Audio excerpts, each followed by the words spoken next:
Well, welcome back, everyone, to another edition of Better Fishing with Two Ball Biologists. Ben, how's it going, man? It's good, except for the fact that my boat's in the shop. Ooh. But they told me they like working on simple things. Oh, So well, that's a good sign. I was glad. Generally, that's a good sign. They saw you coming. I was glad to hear that. We'll see. Hopefully, it doesn't escalate. Yeah, hopefully not. Yeah, we enjoy these mind tricks. Yeah, exactly. Well, But I did catch some fish out of it. Well, recently, that's good. So That's good. The boat's earning her keep. Yeah. But now I just got to invest in Some that more a little keep. bit, Yeah, so. understood. Well, today we have Ryan Kinnemer with us, and Ryan's going to talk to us about going fishing with us. We're saying a novice fisherman. We'll say maybe a lapsed fisherman. How about that? I think probably both. I was novice before I lapsed. Well, there you go. Yeah. So it was both. So today's podcast is going to be trying to get back into fishing, what that feels like and what that experience was and those kinds of things. So we'll talk a little bit about that. But first, Ryan, tell us a little bit about yourself. Well, I've been with the agency 10 years now. And Wow, I started, that long? Yeah, that long. Started out as a PIO, and then I moved into social media, and then I've recently become the digital engagement manager. And so I work with photographer and videographer and a coordinator. And so I still get to do the social media stuff. I still get to do content creation, except for now I'm in a managerial sort of area. A little bit of everything. A little bit of everything. That's all right. So for most of you people that listen to us that are like me, he helps with the podcast. Yeah. You know, among many other Among many other things that he does. marketing type activities that the Wildlife Commission does. So Yeah. Wear some hats. Yeah. Except for I don't wear hats typically. That's true. It's true. I don't see you much in a hat. Only in the boat, baby. Yeah. Yeah. Well, anyway. Well, good to have you here. Glad you went fishing with us, Yeah. and we'll talk more about that. But, Ben, you talked about Ben fishing, so let's talk about our fishing and how that went. yeah, so we took Ryan fishing, and before we get started, I think the objective is to talk about. Now we can go this road, but when he pitched it, he says, "What's it like to go fishing with Ben and Corey?" Now that's a whole different experience. Than what's it like to be a novice. So you can feel free to talk about both aspects. All right, now I'm that going to sit the on my cat's out hands of the and shut bag. my mouth and wait for you That's guys. that's not good for a podcast for you not to talk. Yeah. Okay, fine. But, Then I'll go the other way. There may be some insights on just fishing activity, and he may have also had some insights into this dynamic, which could be enlightening and possibly even therapeutic. Well, I brought notes on that. So I'm interested to hear how that might work. Yeah. So, but yeah, so Ryan approached us. He said, "Hey, I'd like to talk about fishing, experience fishing again. Haven't done it in years." And talking with Ryan, he and I grew up fairly close to each other. Just down the road. He was a little bit further west than me, but the same neck of the woods. We both call it chicken and pastry. We do. As we just found out. As we just talked about. Well, they're different. That was gold, folks. We should have recorded it. But anyway. Deep discussion thought on chicken and pastry. on pastry versus dumplings. They're not the same. Yeah, not the same. But so we wanted to talk about what's it like to be an inexperienced angler. What's it like to experience a trip out on the water, from that point of view, which I think is interesting especially for many of you guys and gals who may be in that boat. So we had we often talk about our favorite research projects are the research projects that involve having to angle for fish. And this spring, we had a catch and release mortality study that we did on the Roanoke River on striped bass. And many of you know that's a world famous fishery. Typically, you can find some fish to catch. Well, it just so happened that the day we put in, and this is fishing, folks, so we're keeping it real. But the day that we chose to fish, the bite was not on, was it, Ryan? It was not. At least we got to share some quality time together. It was very good bonding time. He gave us there was not many distractions from the fish. No, and all the drinks in the cooler did not taste like anything but drinks. They had no fishiness to them at all. I mean, silver linings everywhere you look, boys. Right. Except for No fish caught. we caught one fish that day. One fish. So I caught 0. I was ticked. That was, I mean, at the nothing personal. Very end of the day, too. So, yeah. His backyard, he's like, hey, there's fish here to be caught. And, I mean, I did catch them the week before, and we did have to reschedule, and that may have been my call. And yeah, sometimes the best laid plans, guys. Yep, that's right. But you still fish that day, so let's did talk about fish. that for a bit. We tried valiantly. So yeah. I mean, it was cool to be back there. That was, like you said, we grew up in that area. That was where my dad would take me to fish. Like, that was just down the street.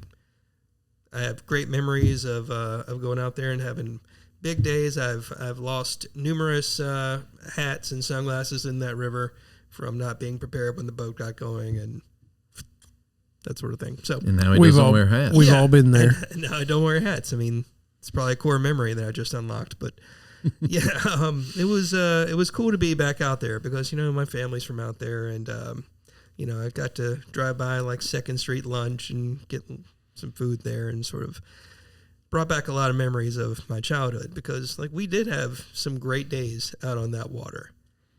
This was not one of those, but It was a great day. it was a great day just being with the guys. There you you know? go. It was a good day on the water. There you The go. weather was nice. Yep. Yeah, I well, it was mean, great. I tried valiantly, and I pride myself in being able to find fish, especially on water that I have many, many years of fishing.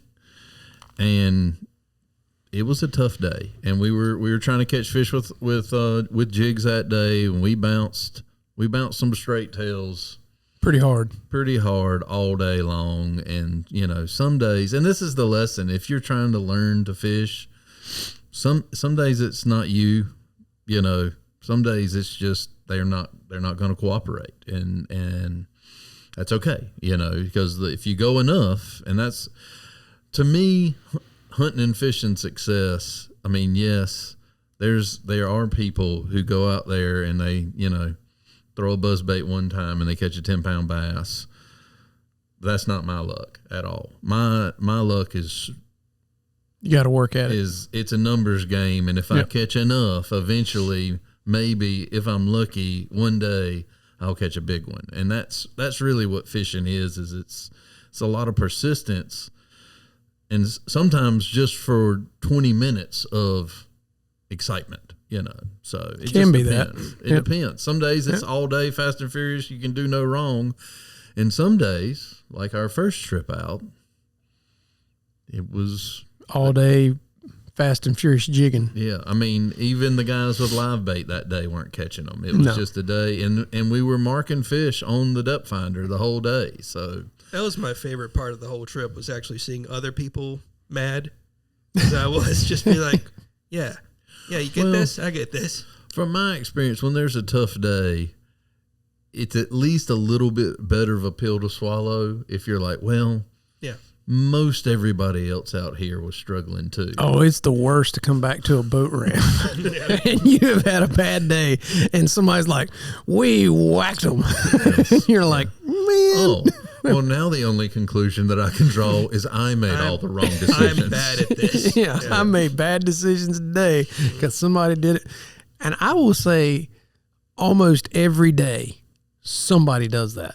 Sure. Like it can be bad all over, but somebody somewhere figured it out and caught them. And then you get home from a tough day and you go on the socials and you're like, oh, well, everyone but me creamed them because not to pick on Ryan's line of work, but social media is the worst for that kind of junk. Oh, yeah, it'll make you feel real bad real quick. Yeah, it's like, oh my gracious, everybody caught them everywhere, and I'm over here twiddling my thumbs. But anyway, so. But let's before we move to our more successful trip, we were drifting. We were doing everything that you're supposed to do. You know, if you were to read an article that was written about Roanoke River striped bass fishing, we were doing the techniques that should have worked. The techniques that I have done for many, many, many years, and it's some days they're just not hungry. And if you find them and they're not in the kitchen, it's hard to catch them. So, and now, for someone who doesn't fish a lot, what would you attribute that to? It's just when they're just not biting. Is it a water temperature issue? Is it, they had a lot of food before, like in this area, and now they don't care? I mean, this might be a stupid question, but No. I'm full of those. So let's go. I think it's a great question, actually. And to me, it's hard to hang your hat on like one variable. Sure, a lot of people be like, well, it's a cold front, or it's a quarter moon, or is it, but to me, it's this host of variables that all play and interact with each other. And they all play and interact with each other sometimes for the good, and they all play and interact with each other sometimes for the bad. So, your core variables are the water temperature, the visibility, the food availability, whether or not there's been a current change. All of those are kind of the weather, just the current weather pattern we're in. Those are kind of your big main factors. I mean, Corey and I talk about this all the time. In none of our fish classes did we ever talk about moon phase. But there's something that the moon does to fish. Absolutely. And it controls the tide. So. Right. So there's all these variables that kind of play and interact with each other, and sometimes it makes it work, and sometimes it doesn't. And to be honest, on that particular day, I do not have maybe it was this, and that's why they didn't eat, but I can tell you that they weren't hungry. And some days fish just be like that. Yeah. I ate more than they did that day. Yeah. It all comes back to feeding. That's when they bite your hook, right? Is all comes back to them feeding. And there, like Ben said, there's so many different variables that affect that activity by them, of them going around and feeding. And sometimes those variables line up and they're ready to eat and everything's in front of them and they do it. And then sometimes they're very, very picky because they might have fed earlier. I mean, seriously, they don't eat all the time, so that's something that people don't think about. Like, well, why aren't they eating? I'm putting it in front of them. Well, just like us. I mean, you I have can a 3-year-old, so you can eat all the time, but it's not a wise decision. Yeah. They don't eat all the time. They eat in phases, and so you might have just caught it wrong. We were there in the pre-spawn window, and they may have been gearing up to spawn. And a lot of times when fish are gearing up to spawn, they could care less about feeding. So, can you scare a fish away by throwing a line too much? Like, what scares fish? That's a deep. We're gonna have a whole podcast. Yeah, that's hours. No. We can delve into that a little bit. I'll come back and I'll do FAQ. No, we don't want you back. This is a one-time deal. No, I hear you. No.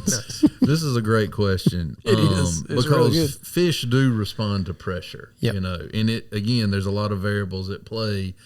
But yeah, if they feel the presence of your boat, they know you're there, and sometimes, especially in a heavily fished population, they can get a little skittish around angling activity. Do I think that happens on the Roanoke River? No, because river fish are generally more aggressive. Yeah. But in a heavily pressured lake or a heavily pressured pond or something like that, yeah, definitely fishing pressure can matter. And they do have memories. Their memories are brief. Like, there's been studies on that. I mean, it depends on the species of fish, but like, say for example, Ben went out to his pond and he caught a bass with a purple worm, and that bass got caught by that purple worm. Say he goes back 2 days later, 3 days later, and throws that same purple worm in front of the same fish. That fish may have that memory of that purple worm and what happened to him after he ate that purple worm. Not falling for that again. Yeah, I'm not falling for that again. But eventually that memory will fade. Like, they don't have a long-term memory. They have a short-term memory. So, and it varies. I mean, there's been all kinds of studies done, and it varies from species to species. But so there's that part of it too. Like, for instance, not in our situation because there was thousands of fish in the river at that time. So not all of them have been caught by a white fluke that we were throwing. But say you happen to throw your bait in front of that had been caught by a white fluke, that striper had been caught by a white fluke, 3 days before. It might remember that white fluke and be like, no, I'm not doing that. So that's a part of the pressure thing as well. But generally pressure is just they get a lot of activity that they know is not natural. Yeah, it's a disturbance. It's a disturbance. It's either boat sound, boat noise, or baits going across in front of their face that they're like, that doesn't look normal to me. That doesn't look like an animal I should eat. That's unnatural. Like it's not being presented well, or the bait's just unnatural in general. Like it's just a clunky bait or something like that. And they're able to see it really well. They'll be like, I'm not interested in that either. And that's a part of pressure. So there's all kinds of things we can talk about pressure and why they don't bite, but yes, you are right. I mean, there are fish that do spook. You can be loud enough to spook fish, Sure. and make them, red drum's a really good example. When we went to Lake Phelps, those bass were spooky. Yeah, those bass were spooky at Lake Phelps. If you listen back to that podcast, they knew our presence. You could tell those bass knew our presence. I mean, we could visually see them, and they knew when we got too close. You knew you got too close. They knew it. So, particularly fish in shallower water that are visual predators. If you get too close to them, or if you make a loud noise like a boat motor, boat motors, red drum are notorious for not liking boat motors. They don't like it at all. I mean, red drum anglers will get mad at you if you go by they're fishing and you go by them pretty close with a boat motor. They don't like that either. So there's different species vary, but yes, human interaction with them does have an effect. How about like casting a shadow over the water? Does that do anything? Or Yeah, It can. it can. Right. I mean, to me, shadows are a big, or maybe even more of a problem per se, because it doesn't know if you're a bear, if you're a shadow of a eagle, something trying to eat it. not a bear. It's something that it casts a shadow, and so that it recognizes it as a change, It's and a an change. abrupt change, Yep. and so to The me sun that, didn't just do that. Something happened to make that do that. it gives them a warning sign that something's about to try to eat me, possibly. So If you go back and look at, if you go on our website and look at the Carolina All Out shows that we've done with Carolina All Out, there's one that we did that was brook trout, backcountry brook, it might not have just been brook trout, it might have been trout in general, but it was mountain trout, and those guys were in really small streams, but they were hiding. Like they were visually down below where they were trying to fish. They were fishing over a ledge and hiding behind stuff, and that's because those trout can visually see you, and they're very spooky. Once you get up on them, it's too late. You've already messed it up. You might as well just go on somewhere else. So there's definitely species, especially visual predators, are very much that way, I would say. So That's a great question, Ryan, by the way. Yeah, thank you. yeah. So Ryan went with us fishing. We're supposed to, be the experts, and it didn't work out. You let me down. I let him down, but that happens. That's fishing, right? We let him down. I'll join you. That's okay, Ben. It's mostly Ben, but okay. Mostly me. Yeah. It's okay. Well, Not everybody hits a home run every time. You got to swing hard if you want to hit a home run. So Right. sometimes you miss. And I missed. Corey, you want to no. add anything to that? No, You missed. Yeah, That's all right. But we started this Cold-hearted. started this train, and we still wanted to give Ryan the fishing experience, and so we rescheduled him. We rescheduled him on the absolute hottest day of this. Oh my gracious! This Melt. year of our Lord 2025. Just the only time my electronics have ever given me an overheat warning was on this day. It was sweltering. So, as many of you anglers who are listening may know, if 105 degree day, probably not There was not your a cloud in the sky Your options are limited now. and not a breath of wind. It was none of those things. It was just hot. My shirt was see-through by the end of the day. And I said, well, Ryan, when can you get there? And he said, 11 o'clock. Right when the sun is... And Ben and I went, And I said, well, when can you leave? And he's like, I'm probably good till about 3:30. And I was like, oh, so the hottest part of the hottest day of the year. Now, many of you people are going, that are fishermen are probably going, wow, the deck was stacked against you. And it was, so I had to go with something I knew, something that would be, relatively easy. I would have rather done something that was directly in our wheelhouse, like bass or stripers or something like that. But a few days before, I had taken my wife out and we'd caught a bunch of bluefish in the lower Neuse River.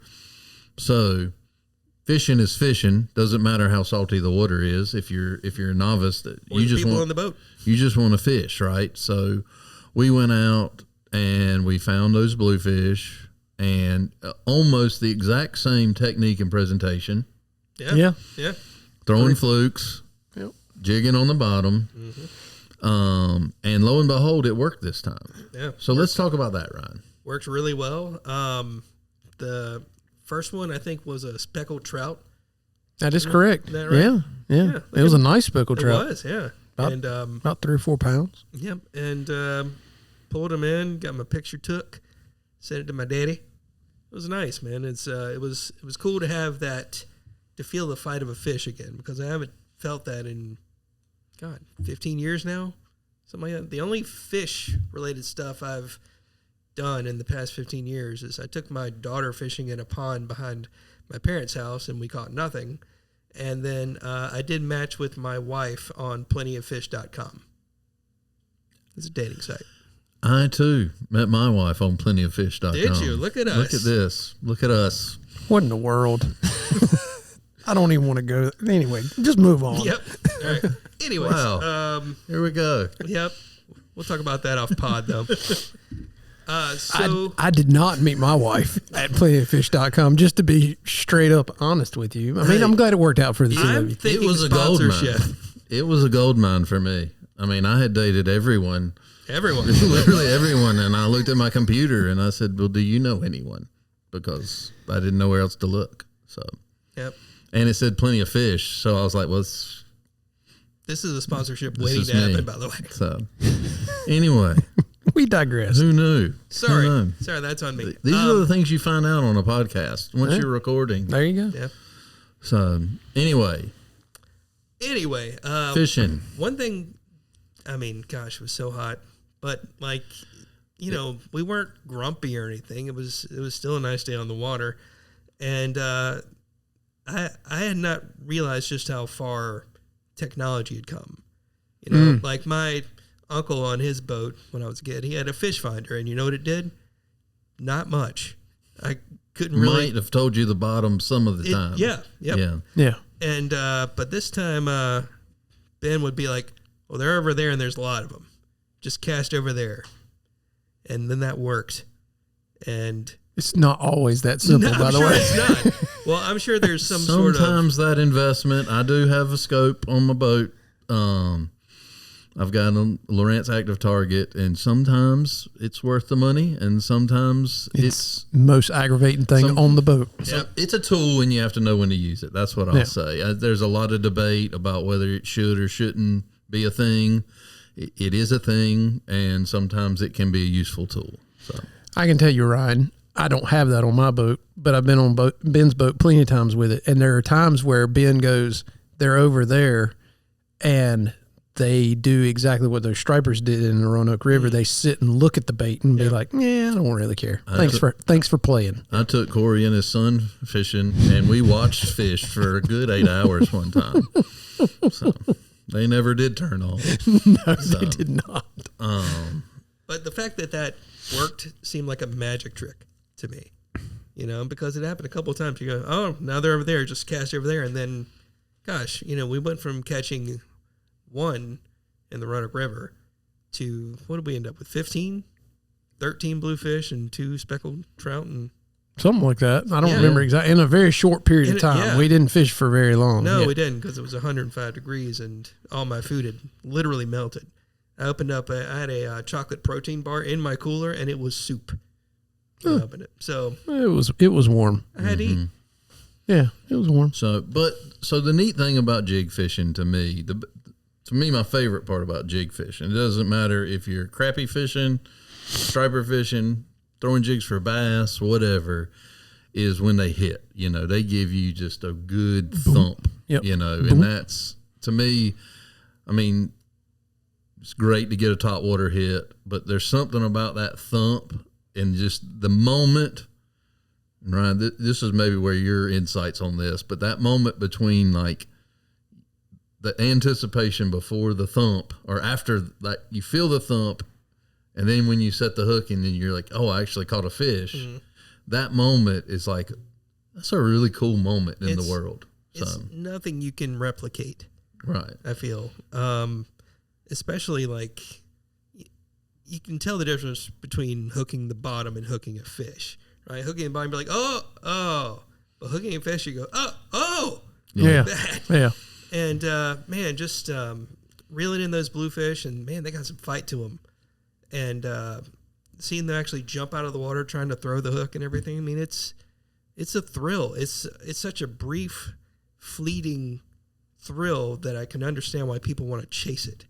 It's like doing the best golf shot of your life and being like, I can't believe I did that. I can do that again. Yep. But, you know, gosh, you're right. The anticipation of it, and also the sense of calm and peace when you're out on the water, even with you guys. No offense. It's a lot harder to be calm around us. Maybe Yeah. it's what he Depends on just, the day. You guys are real excitable, but but no, it was just a great day on the water. I mean, the first time was fun just because being on a boat and being in nature and everything. This time was absolutely different in that, you know, there was like an electricity after the first one hit because it wasn't too long after we had gotten there. No. It actually, we'd gone and checked it. We Yep. knew there was some fish there. Yep. And it was actually easier. I think the bite had maybe even picked up. Yeah, it had gotten better By the when we time got we got back. there, Yeah, so. yeah, it was better when we got back for sure. But yeah, the anticipation of just, you know, it's not just throwing a line like I did in my pond when I was a kid and just sitting there with, you know, it's a cane pole.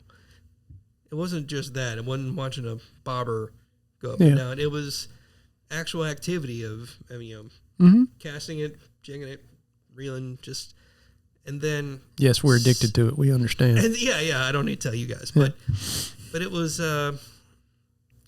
something that I think I could see myself wanting to do more and more. Well, so, and that's part of what we've done. I mean, we did it when we went crappie fishing. We've done it when we went trout fishing. We've done like that technique of just using a small straight tail and bouncing it. We have done It travels. all in every We place did that we've been. Hawaii striped We bass did it fishing. Hawaii. Yep. We've done it from literally from a place in North Carolina that I'm still questioning It's Tennessee. if but it's North Carolina. Like, it's either that or Georgia. I'm not sure if which we one. bought the right license. Yep. But Agreed. they told me we did. So, Yep. But from the westernest part of the state that you can get to the easternest most part of the state you can I get. don't think those are words.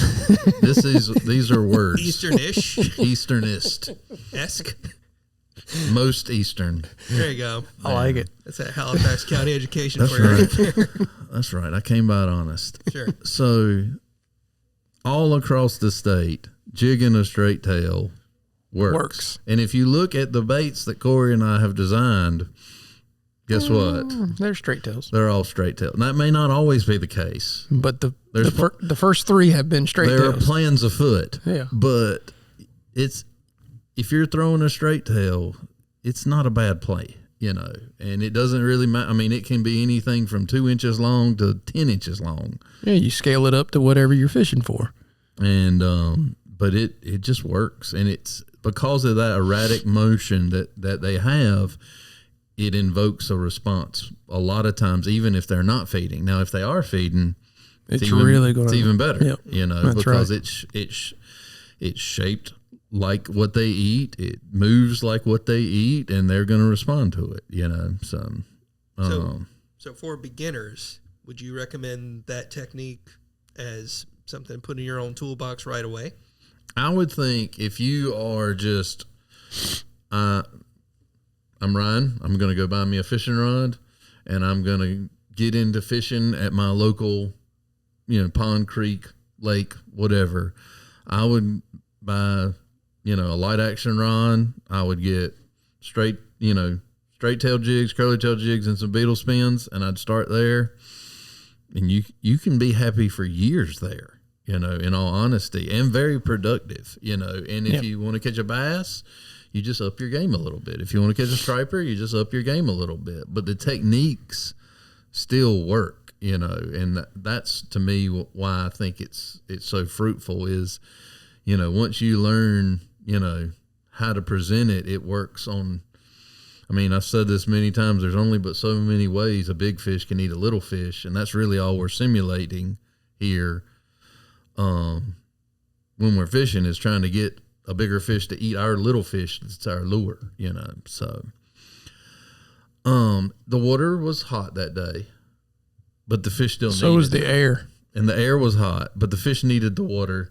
The fish did need the water. Because fish need water. Yep. Yep. So. See, this is the hard-hitting information I'm looking for on this podcast. Right. Well, good. Glad we could share it with you. What do fish need? They do need water. They need water. Okay.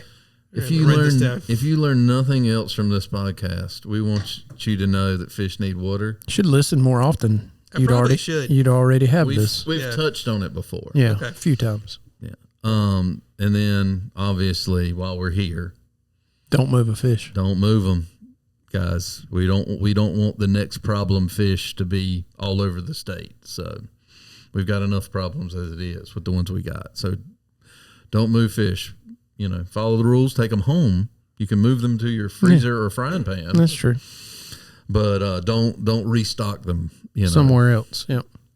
So, or you may visit our previous podcast of the Blue Light Special. on the Blue Light Special. Mm-hmm. So, let's talk a little bit about just your perceptions of the day out there. I mean, the gear we used.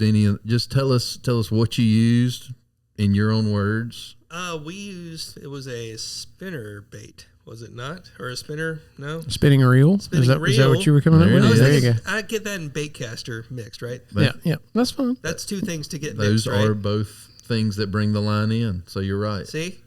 Yeah. I'm not You're a learning. total idiot. boys. You're learning. We didn't think you were. All right, well, I appreciate it. Spinning reel. All right, Yeah, we'll good. see. Well, that's what I used, a spinning reel. Mm-hmm. And I used that on the boat, There was a boat on the water, on the water. fish underneath. It was hot. Tried to go back over things. You were there. Indeed. But, I think we started off with live bait, and that didn't really... We did catch some live bait. Yeah. And I think before it was all said and done, we actually caught some fish. We did on catch live fish bait. on live bait. But as many of you know, bluefish have fairly sharp teeth. So They chopped right through it. there was a situation with the leaders that didn't work out very well. So we switched up. We caught lots of fish on jigs. It was a lot of fun. And just I don't know, we were probably out there 2-3 hours, something like that. And, we gave Ryan the experience that he was looking for, which was I just want to reel some fish in, feel a tug, that kind of thing, and it fit the bill. On the day that we had scheduled, it was probably the best possible solution. If we'd have done anything else, we'd have probably Been up a creek without a paddle again. just been really hot with no distractions from that heat. Yeah. So Yeah. The good thing I think was from the first one is, you guys cast it out for me and then handed it to me for that one fish. But this time I had more confidence to cast Do it it yourself. out myself. Mhm. Yeah. And actually caught doing that. Yeah. yeah, I mean, you took to it just fine. I mean, a little bit of instruction, but you took to it. It's not. I mean, you can be very technical in fishing. You truly can, or you can just grip it and rip it, so to speak. And I mean that's It's the Ben Ricks way of life. I'm not very subtle. If you've ever seen him cast a bait, you'd understand. I can be technical, but that's not where I want to be most of the time. I'll never forget the first time my dad was on the boat with you. And he saw you cast, I don't know what you were casting, probably a popping cork or something like that.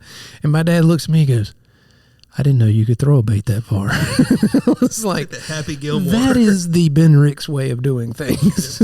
I was like, it goes a long ways. Coast to coast. Yeah, I've played a lot with rods and line and stuff like that, and I've found the recipe that works for me, which You 100% said to me the first time, probably one of the first times we were fishing together, he's like, it's not me, it's the gear. He's like, your gear's different than mine, and I've figured out my gear, and I've slowly learned that the gear does make a huge, like getting all that right makes a huge difference in being able to cast better and being more technical. Right. I say you are technical. It's just when you're out in the sound or whatever, and there's nothing around you, you can grip it and rip it for sure. It happens. It's okay. So, I thought it was really interesting to see Ryan's perspective because he had fished a little bit, but not a lot. But I mean, he and this is advice if you're just a novice angler and you go with somebody, trust me, if somebody who fishes and invites you fishing, they want you to catch a fish, some kind of bad. That's right. They are truly. They'd much rather you catch the fish than they catch the fish. Yeah, they know the task that's before them, and they are truly invested in your success. So if they're asking you to do something, and this is what Ryan did, he was attentive to what we told him to do, and he did it. And it worked, and so that would be my advice is don't get frustrated. You don't have to make the absolute perfect magic cast every time, but just listen to whoever's trying to help you and try to do it a little bit better each time. And, if you make a cast and one of them gets away from you, that's okay too. It's not about being perfect. It's about having a good time out there. Well, what I noticed was as the day went on or as the hours went on, Ryan got more and more comfortable. Mm-hmm. It started out with, he was casting, like he made it out that he wasn't casting. No, he had a rod, he was casting, he was doing all those things.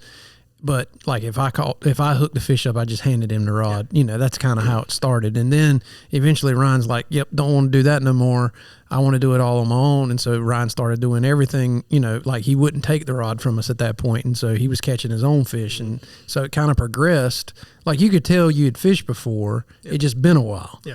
And so I think that was the thing that I noticed about you was that as time progressed and you caught more and more and more, the more comfortable you got with what was going on around you. Absolutely. And that makes a huge difference. Like the more comfortable you get, the easier I'll say it gets. And maybe not in catching fish, but the whole process gets easier.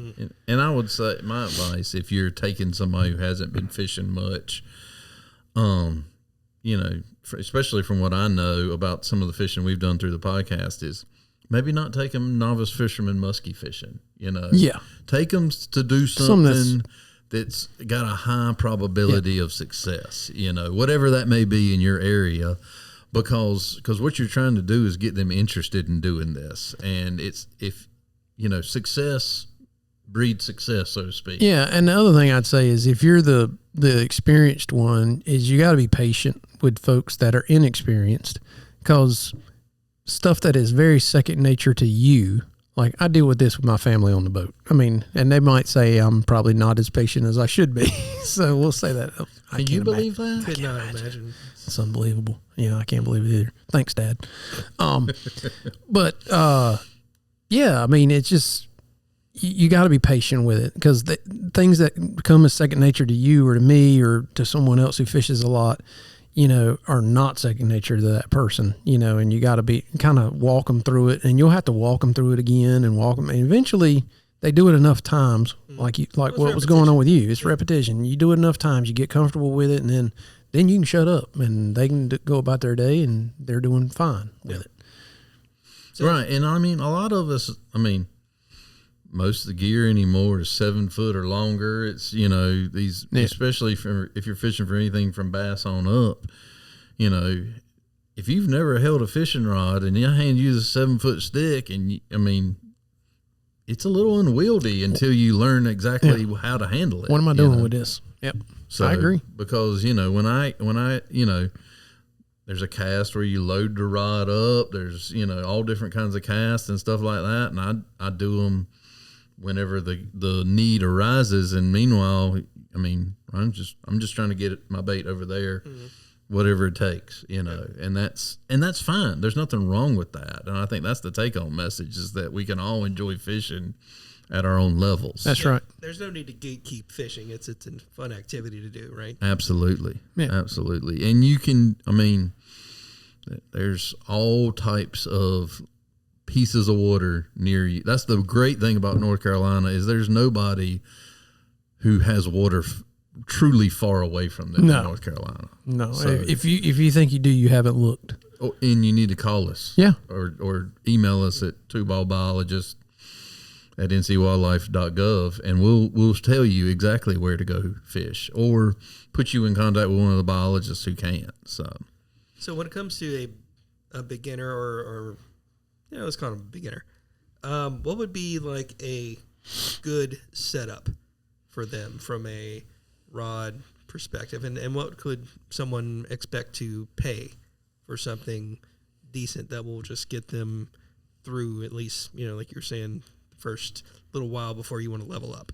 I would say you could buy a combo for about $50 that's not complete junk, that will not last as good as the nicer stuff, but will get you through, several seasons, depending on how much use and abuse you give to it. So I think you can get in at a level that most people, you can buy a cane pole for next to nothing, so there's all different levels of entry.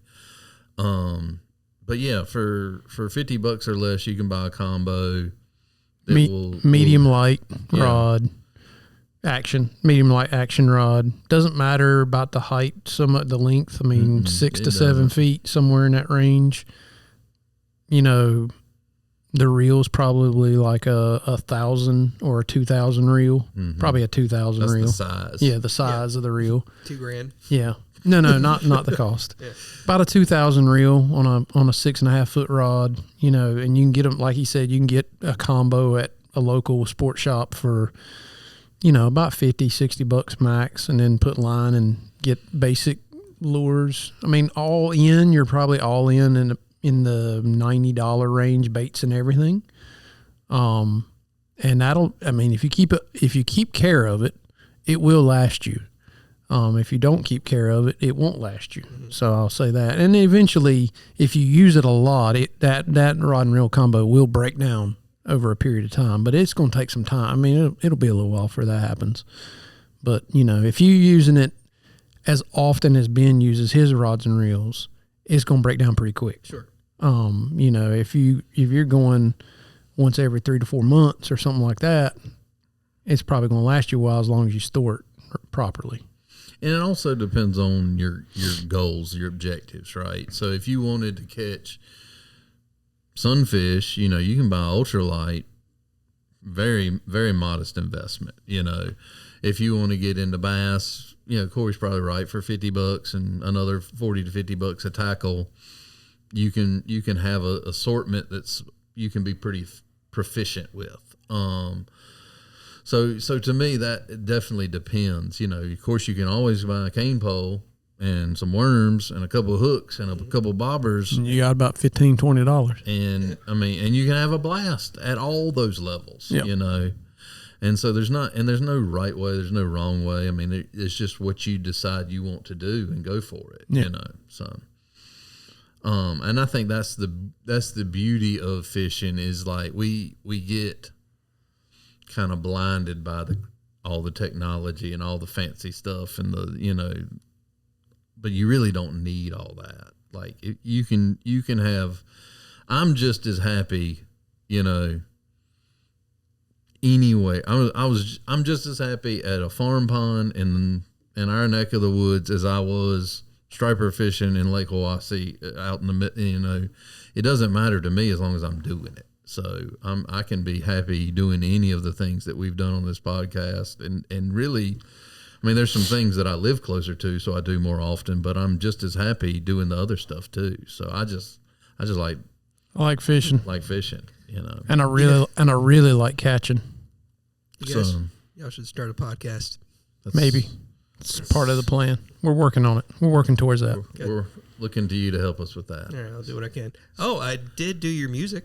That's Yeah, right. that's right. I forgot about that. If you like our music or if you don't like our music, Ryan here is the guy who did the intro. So Yeah, that's exactly right. So very talented musician. Oh, stop. Any final words of wisdom, Ryan, about your day and about your experience with us? Yeah. But first, is it crappy or crappie? Around here, it's crappy. Yeah, around here. Now, if you're more, West, north, or south. it can be crappie. It can be crappie. We know what you're talking about if you say either one, but Bream or brim?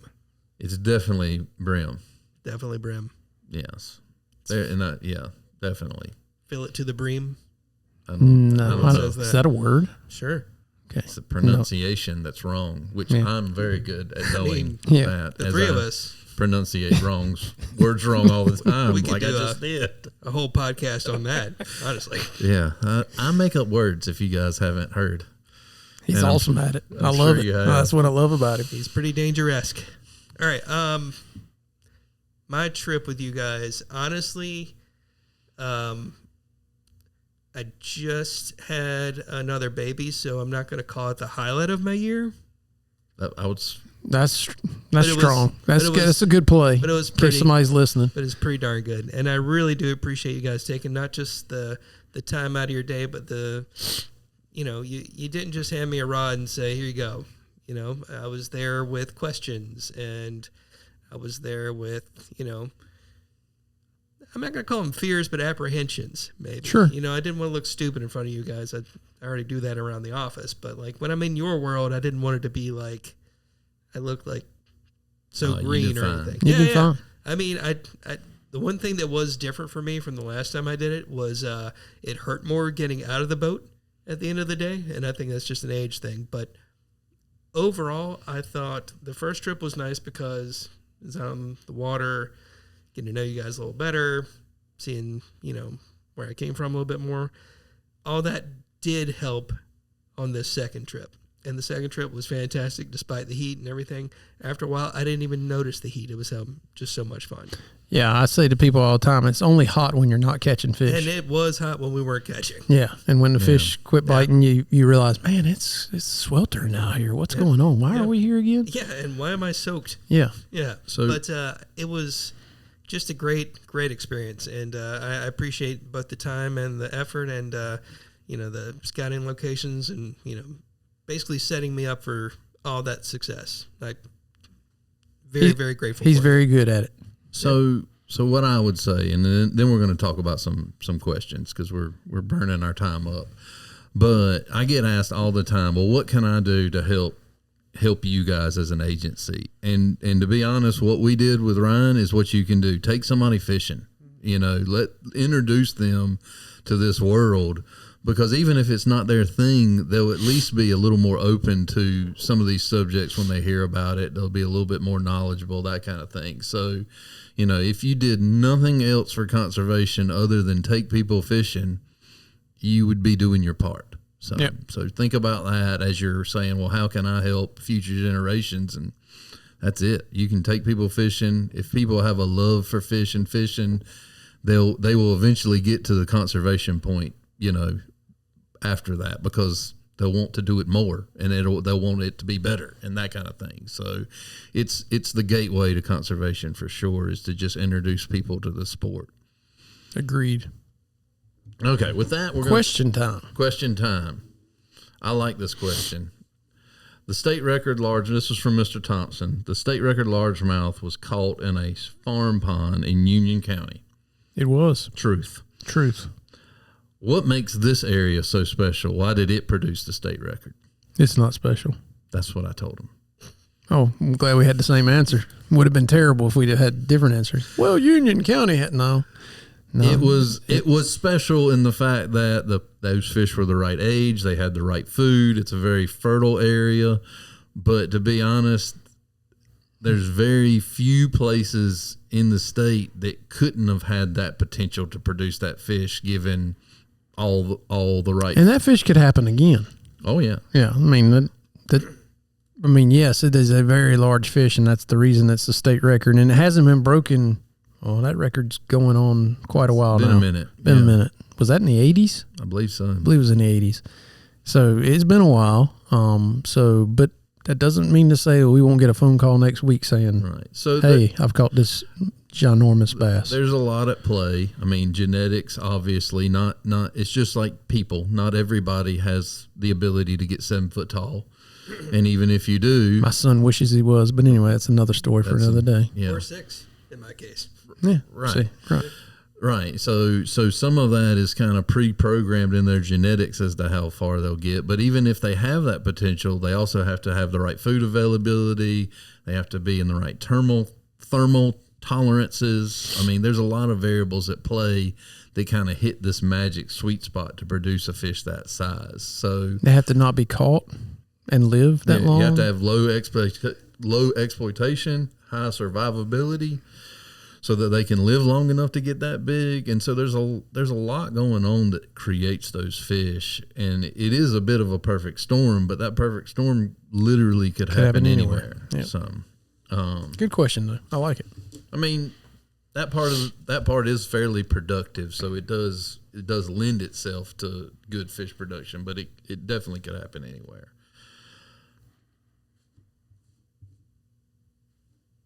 Mr. His last name is Halifax. That's not his last name. No, that's his email address. Mr. North Carolina. Mr. White. He's watched the podcast. He's found it entertaining, and he especially liked some of the stuff we talked about on walleye. And he lives in Halifax County, so he's one of my people. Chicken and pastry kind of guy, I bet. So he started with talking about walleye, but his real question was, is there smallmouth bass in Carr, Gaston, and Roanoke Rapids Lake? And his thought was, well, if they're in the Nottoway, which is, about 30, 40 minutes to the east and north in Virginia, why aren't they in the Roanoke? And so what do we know about smallmouth bass in the Roanoke chain? So the smallmouth bass were stocked in the Roanoke chain. It's probably the 70s, maybe the 70s. I'd have to go back and look. I don't remember right off the top of my head, but I would say generally a lot of animals were stocked in the 70s. And they have a pretty good foothold in the upper Roanoke Basin. So like the Dan River that weaves its way along the North Carolina-Virginia border has quite a bit of smallmouth bass. Actually, a really good population. I've fished them there. You will find them in Carr Lake. I mean, they're not the dominant bass species by any stretch, but you will find them. You will find a few from time to time in Gaston. And as you go down the chain, you get to Roanoke Rapids. There's probably one or two in Roanoke Rapids, so don't call me that, they don't occur in Roanoke Rapids. And I would even dare say there might be one or two that get caught out of the Roanoke River, particularly up near the dam, maybe every other year, just from washing down into the system. But they generally are not in the river. They're generally not in the Roanoke River below Roanoke Rapids, but the further up you go, the more you find them. Once again, it's an animal that prefers really cooler water environments. They don't really like hot water, so that tends to not bring them to the coast. But once again, that doesn't mean that they can't be in that river. It's just generally that they're not in that part of the river. They're not native to that part. They were stocked there, like I said, back in the 70s. Basically, I'm pretty sure all Atlantic Slope rivers were not native to smallmouth. I'm pretty sure that's true. It might not be true up far north. I'm not sure. But, this is an animal that's particularly native to that upper Midwest areas, the upper Mississippi, the Great Lakes, the Ohio River, that, parts of the Tennessee Basin, and so we've done podcasts on smallmouth before, and we talked about rivers that flowed in that direction that are across the Continental Divide in our state. That is where they are native. But, we do have a couple of non-native populations that were stocked in the 70s, and the Dan River happens to be one of them. So, yeah, I mean, you were probably a little more optimistic on chances of encountering I'm sure a I am. smallmouth. But I than throw what that I've out there done. because they always tend to pop up when you least expect it. But you are right. They could especially have some isolated incidents of them showing up. But if you were to go to Carr, Gaston, or Roanoke Rapids Lake right now and you were to catch 100 bass, You probably won't you catch a probably single would one. not see a smallmouth bass That's in right. that group. That's You correct. Especially with our Alabama bass issue. Generally, the ones in Carr are the ones people fishing in the upper parts where the Stanton River's coming in, where the Dan River's coming in, those upper areas where the rivers are flowing into the lake. That's generally where a smallmouth will show up, which makes sense because that's the rivers that they are in. Right. So, And we do see more kind of straying from their kind of home range in the wintertime than we do in the summertime. And sometimes they'll get pinned somewhere because of that. yeah, and when I worked in District 5, I worked a lot of the Dan River in the Milton area.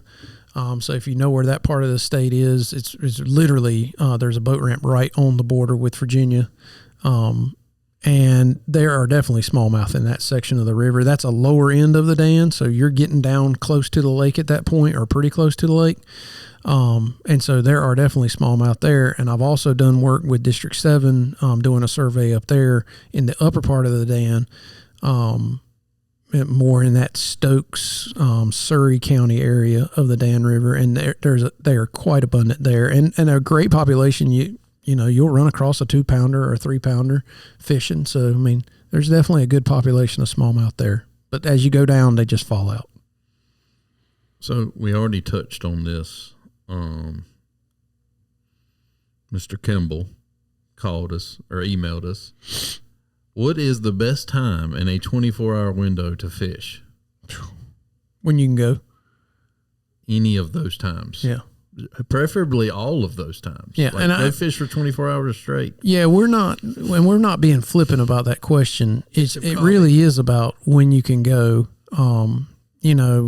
There are things that the moon does that we don't understand about fish. Moon phases, full moons have effect on fish for sure. New moons have effect on fish for sure. And I mean, morning and evening is traditionally good. Yes, But we caught fish in the heat of the day, high sun. Ryan's appointment was from 11 to 3, and we did well. Probably the most fish we caught all day was in that window. Yeah, So but you're right. Historically, anglers would tell you the first 2, 3, 4 hours of right at sunrise and later, and then the last 2 to 3 hours of the day before the sun sets is generally when a lot of people fish and catch fish. but Is there a lot of night fishing? there can be in certain Yeah. places. Oh yeah.